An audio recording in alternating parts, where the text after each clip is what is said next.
Hello friend, कसे आहात? स्वागत आहे तुमचं आपल्या मराठी यूट्यूब चॅनलमध्ये। आज आपण काय करणार आहोत? हे बघा, मैसूर पाक करणार आहोत। त्यासाठी मी ही एक वाटी भरून बेसन पीठ घेतले आणि हे 2 चमचे पोह्याचे मैदा घेतला आणि ह्याच वाटीने साखरेतली 2 वाट्या साखर मी घेणार आहे मोजून, ती नंतर घेऊ। हे बघा, ह्या भांड्यामध्ये मी बेसन पीठ कालवून घेते आणि इकडे ह्या छोट्या भांड्यात मी 1 वाटी बेसन आहे ना आपलं, तर 2 वाट्या तेल गरम करायला ठेवते। इकडे आणि पाक करायला घेऊ। हे बघा, डाळीचं पीठ मी ह्यात ओतून घेते। हा मैदा पण घालून घेते ह्यात आणि ह्याच वाटीने 2 वाट्या मी साखर घालते। हे बघा, ही 1 वाटी साखर घातली मी ह्या वाटीने, ज्या वाटीने आपण बेसन मोजून घेतले। हे बघा, ह्या 2 वाट्या साखर घातली आणि त्याच वाटीने इकडे मी 2 वाट्या तेल घालते।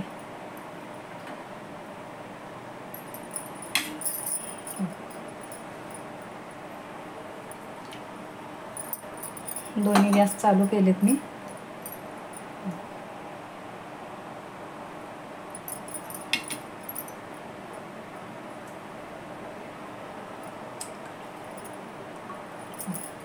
इकडे पाणी घालते। 2 वाट्या साखर घातली तर 1 वाटी पाणी घालते मी।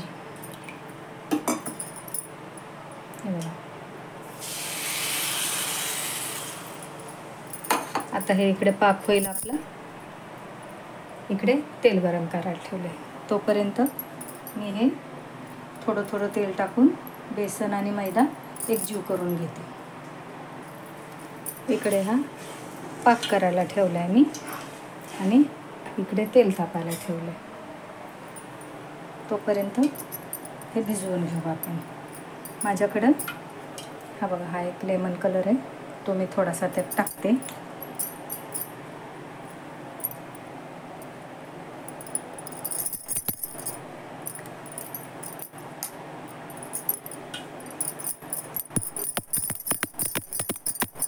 जे आपण तेल तापायला ठेवले त्यातलं थोडंसं तेल आपण ह्यात घालू।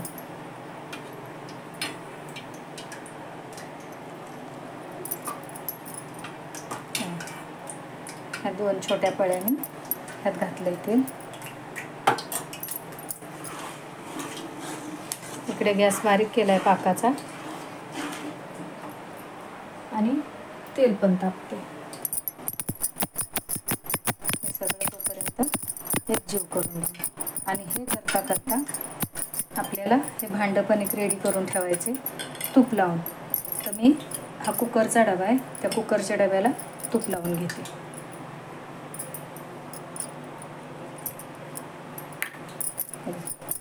तूप लावून घेते मी, म्हणजे मग नंतर घाई होत नाही।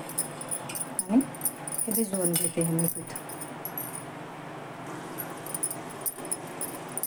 हे असं ते तेल घालून मी हे मिश्रण एकजीव करून घेतले। इकडे डब्याला ह्या तूप लावून घेतले। आता हे बघा, इकडे आपली ही साखर पण विरघळली आहे।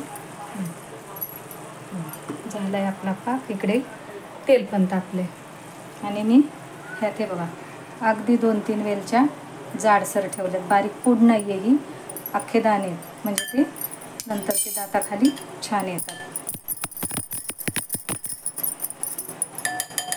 चला तर आपण हे पाकामध्ये घालून घेऊ।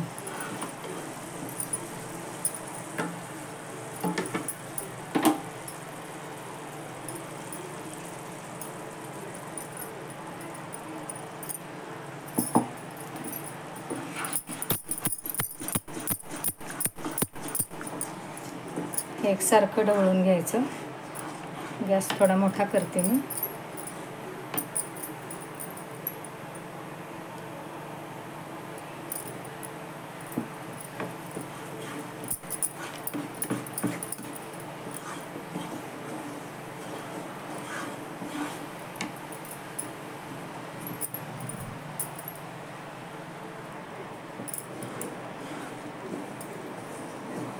एकसारखं हलवत राहायचं हे.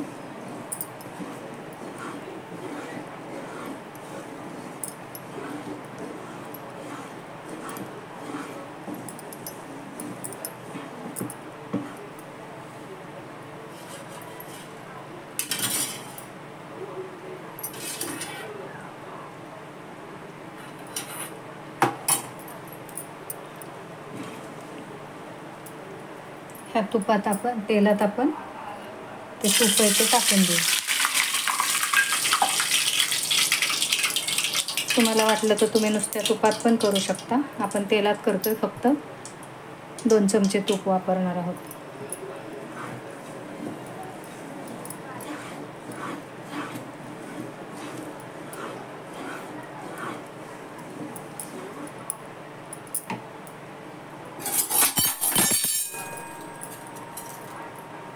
आता आपण हळूहळू एक चमचा ह्यात तेल घालू.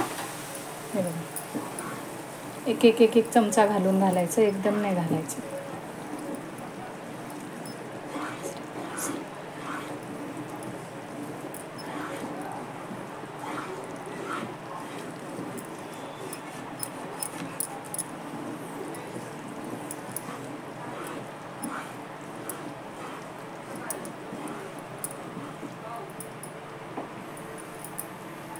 परत तेल घालते मी. पण हे करताना अगदी सांभाळून करायचं. हे बघा तेल कसं उकळते, पूर्ण काळजी घेऊन करायचं. हे आता मी असं हलवते, जरा थोडा गॅस बारीक करते. आणि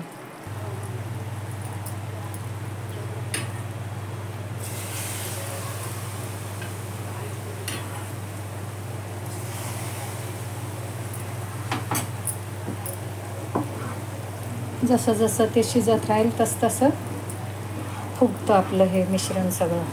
त्यासाठी कढई मोठीच घ्यायची जरा, कारण आपण 1 वाटी बेसनाच्या अंदाजाने जर बारीक भांडं घेतलं तर बघा हे असं फुगतंय ना ते. एकसारखं हलवू.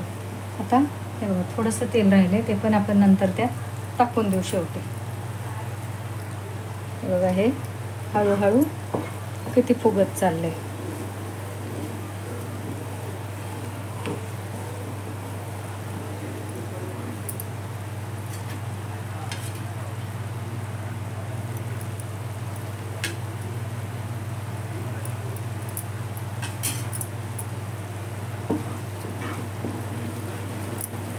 हळूहळू याचा गोळा होत जाईल.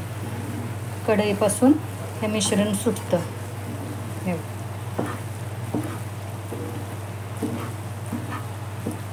होत आलंय कसं समजायचं. हे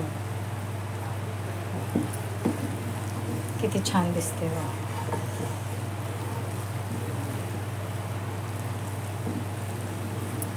आता हे होत आले जवळजवळ.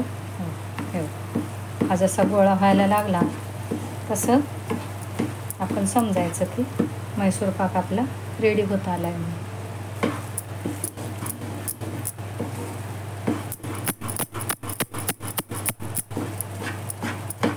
रंग बदलत चाललेला दिसतोय ना. इकडे आपण तूप लावून भांडं रेडीच ठेवलंय.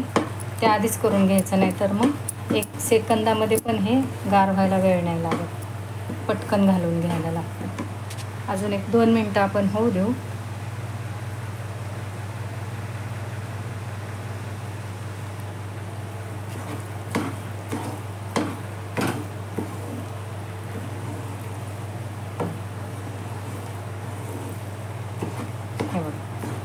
हे आपला मैसूर पाक तयार झाला. आपण आता ह्या भांड्याला तूप लावून ठेवलं ना, त्यात पटकन घालून घेऊ.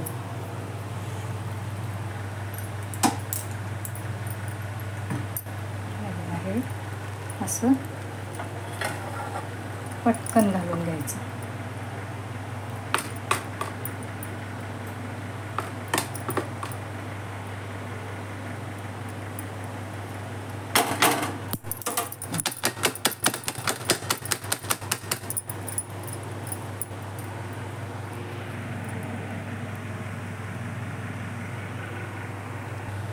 हे बघा कढईतलं पूर्ण मी ते ह्याच्यात घेतले. तर हे 10-15 मिनटं आपण पंख्याखाली ठेवू.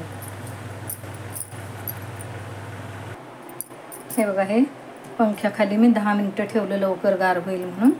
आता आपण त्याच्या नुसते मार्क करून घेऊ वड्या कापायच्या, कारण ते आत्ताच निघणार नाहीत, नंतर करू.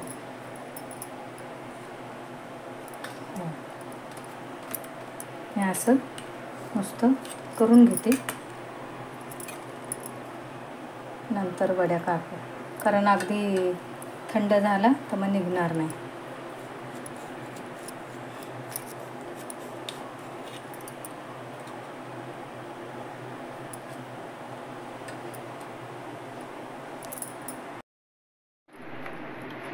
हे बघा, हे चांगलं गार झालं होतं पंख्याखाली. आपण आधीच रेषा मारून घेतलेल्या होत्या. तर बघू वड्या निघतायत का.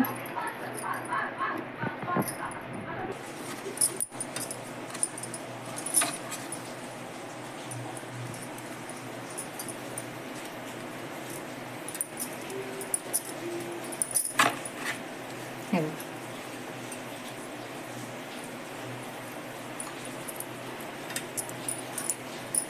या सगळ्या काढून घेते मी.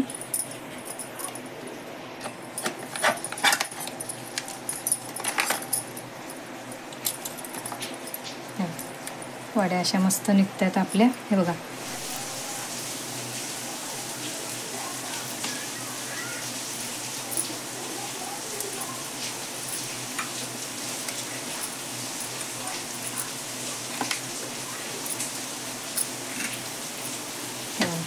आपल्या वड्या काढून झाल्या. कसा वाटला आपला घरच्या घरी म्हैसूर पाक कमेंट करून सांगा. माझे असेच नवीन नवीन व्हिडिओ बघण्यासाठी चॅनेलला सबस्क्राईब करा, लाईक करा, शेअर करा.